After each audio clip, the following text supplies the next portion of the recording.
पर आपकी क्या प्रतिक्रिया है? बहुत शर्मनाक बात है। किसी भी भारतवासी को परजीवी इसलिए नहीं कहा जा सकता कि उनके खिलाफ जा रहा है। भारत की सरकार है, भारत की सरकार को थोड़ा सा संयम बरतना चाहिए।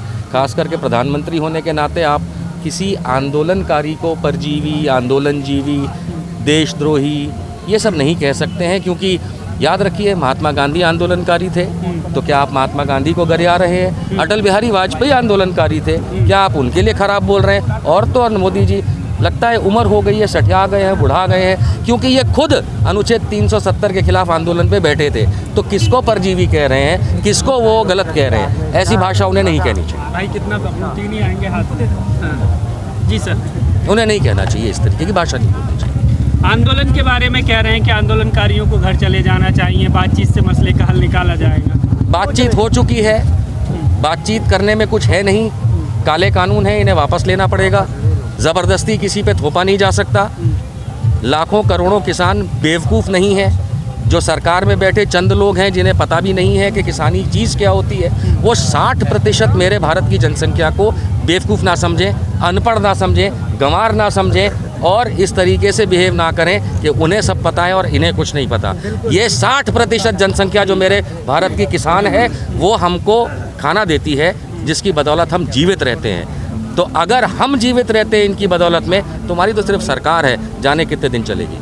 सर, जिस तरह से आंदोलनकारियों को घर जाने की बात कहना, परजीवी कहना, नहीं जाएंगे। ऐसा लग रहा है कि प्रधानमंत्री पूरे मूड में हार गए, कानून वापस नहीं लेंगे। हार गए। वो कानून वापस नहीं लेंगे तो ये किसान उनकी सरकार वापस ले लेगी। हार गए मोदी जी, आप हार चुके हैं। आप एक हारे हुए खिलाड़ी हैं, थके हुए खिलाड़ी हैं। तभी आज सुबह रो रहे थे पार्लियामेंट में। काहे रो रहे थे? अरे एक बहादुर इंसान होता है, वो रोता नहीं है। बड़ा फौजी का शौक है इनको, सेना की नकली नौकरी करते हैं, जाने क्या वो पहन करके सेना का घूमते हैं। ऐसी यूनिफॉर्म पहनने से आप फौजी नहीं बन जाते। और अगर आप फौजी का 56 इंच का सीना है तो फिर रोया नहीं जाता। हर साल 1.5 साल में देखो तो रोता हुआ शक्ल दिखता है। और रोता कौन है? जो हार जाता है। जो जीतता है कभी नहीं रोता। किसी किसान को यहाँ रोते हुए देखा? किसी किसान को रोते हुए देखा? टिकैत साहब रोए नहीं थे। अगर आप उसको ध्यान से समझेंगे तो टिकैत साहब इसलिए नहीं रोए थे कि किसानों के साथ क्या हो रहा है, उनके साथ क्या हो रहा है। टिकैत साहब आने वाली चीज को समझते हुए रो गए थे कि क्या होने वाला है, उसको रोकना चाहते थे। अगर आप ये समझते हैं कि टिकैत साहब के रोने से लाखों किसान इसलिए आया कि वो रो रहे थे, नहीं।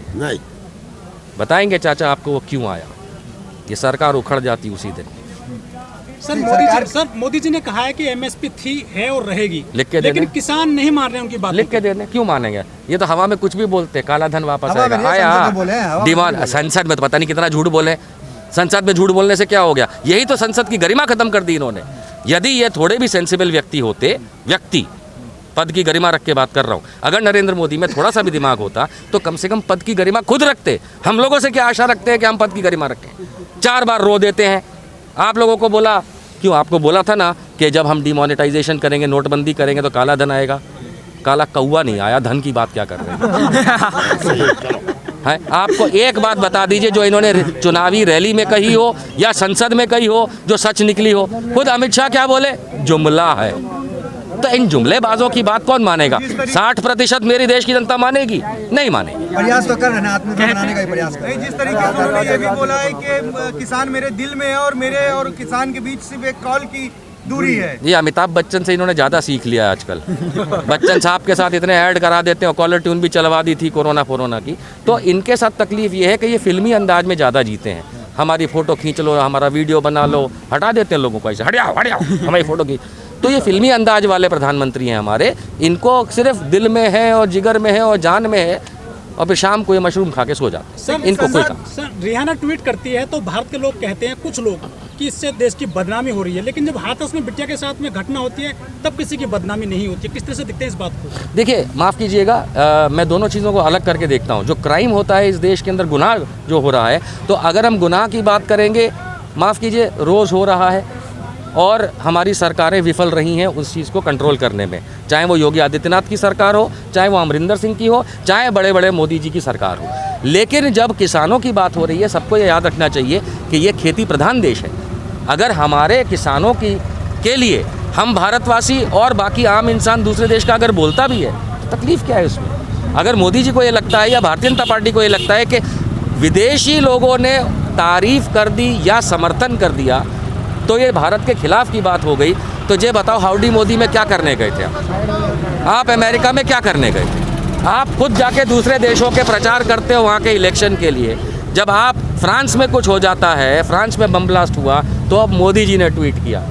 दूसरी जगह कोई गुनाह हो जाता है तो मोदी जी ट्वीट करते हैं। इस देश पे ये 3 काले कानून लाके इतना बड़ा गुनाह मोदी जी कर रहे हैं, उस पर काहे नहीं ट्वीट करते? किसान मेरे दिल में है। अरे छोड़ो किसान को, आपको हम दिल में रखते हैं, आप घर से जाइए। कह रहे हैं कि कोई भी फैसला मोदी सरकार लेती है तो कुछ लोगों को विरोध करना ही है। तो ये तो हमेशा विपक्ष की बात है। ये लोग गलत बोल रहे हैं, क्योंकि क्लियर कर दूं मैं कि जब कभी भी कोई सत्ता पक्ष कोई भी निर्णय लेता है तो उस समय का जो विपक्ष होता है वो उसके सामने खड़ा ज़रूर होता है। भूल गए जब स्मृति ईरानी टमाटर और आलू गले में डाल करके डांस कर रही थी किसानों के साथ, तब क्या हुआ था? तब भारतीय जनता पार्टी वाले परजीवी थे तब जब आप खुद क्या बोलते थे चुनावी रैलियों में उल्टा सीधा किसानों को लेकर के आप पिछली सरकार को गरियाते थे, आप महंगाई को लेके, क्राइम को लेके बोलते थे, तब आप परजीवी हो गए थे मिस्टर मोदी। अगर नहीं हुए थे तो आज दूसरे परजीवी नहीं है। सर, जो मोदी सरकार है उसने जितने फैसले लिए हैं, चाहे नोटबंदी हो, जीएसटी हो, 370 हो, 35 हो, 3 तलाक हो, किसान कानून हो, किसी पे भी उसने बैक गियर तो लिया नहीं आज तक भी। लिया ना, एनआरसी रोल बैक किया कि नहीं किया? एनआरसी रोल बैक है, सीए की बात नहीं कर रहा हूँ मैं। एनआरसी खुद आप भूल गए, पिछले साल फरवरी में यही दिल्ली के अंदर रामलीला मैदान के अंदर कौन रो रहा था? उस समय भी रो रहा था, जब बात करेंगे तब आना। कैसे एनआरसी तो का प्राइम मिनिस्टर ऑफ इंडिया, एक प्रधानमंत्री लगा था इस देश के अंदर एक देश के गृह मंत्री को चुप कराने में कि भैया चुप हो जा, जब मत बोल तो ये वापस लेते हैं। और अगर नहीं लेते हैं तो फिर भैया लंबे तौर में आप जानते हैं 1975 के बाद 1977 में क्या हुआ था?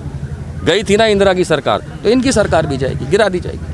तो फिर 3 साल 4 साल इंतजार कर लीजिए। नहीं, कोई इंतजार नहीं करेगा, हो गया बहुत इंतजार, बहुत हुआ मोदी का वार, अब नो हो इंतजार।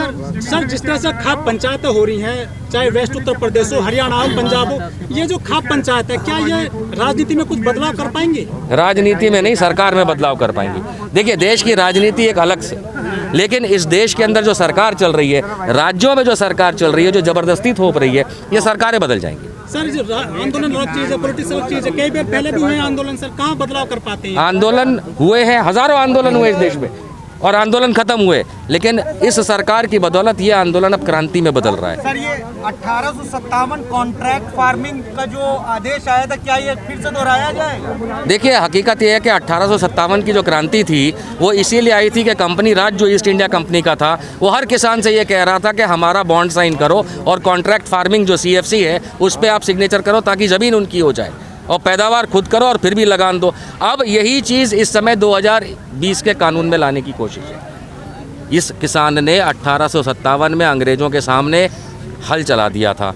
मोदी जी, आपका क्या होगा आप खुद सोच लीजिए। किसान बेवकूफ़ नहीं है। तो लेकिन जो भी देश के मुख्य चेहरा है, चाहे अक्षय कुमार की बात कर ले, सचिन तेंदुलकर, भारत रत्न, माफ़ कीजिएगा, अक्षय कुमार भारतीय नहीं है। आप रुक जाए, आपका सवाल मैं रोक रहा हूँ। आपने कहा बड़े भारतीयों में अक्षय कुमार कनाडा का रहने वाला है, उसने भारत की नागरिकता को त्याग दिया है। प्रधानमंत्री उनको इंटरव्यू देते हैं, प्रधानमंत्री जो मर्जी करें, अक्षय कुमार की बात कह रहा हूँ। अक्षय कुमार भारतीय नहीं है। सचिन तेंदुलकर तो है, भारत रत्न सम्मान मिला वो। बेटे के प्रेम में पिता क्या क्या नहीं करता। सचिन कंगना रनौत पे मैं टिप्पणी नहीं करता, ऐसे जाहिल लोगों के बारे में। मोदी जी ने थोड़ा लुक चेंज कर लिया है, टैगोर की तरफ जा रहे हैं, वो पश्चिम बंगाल में चुनाव है, कुछ कहना चाहेंगे इस पर? हाँ जी, आप लोग ध्यान से समझिए। तो जैसे हिंदू धर्म में होता है, अलग अलग आश्रम होते हैं, बाल्यावस्था वगैरह वगैरह, तो ये वानप्रस्थ आश्रम की तरफ जा रहे हैं, इसके बाद दिखेंगे नहीं, इसलिए गायब हो रहे हैं।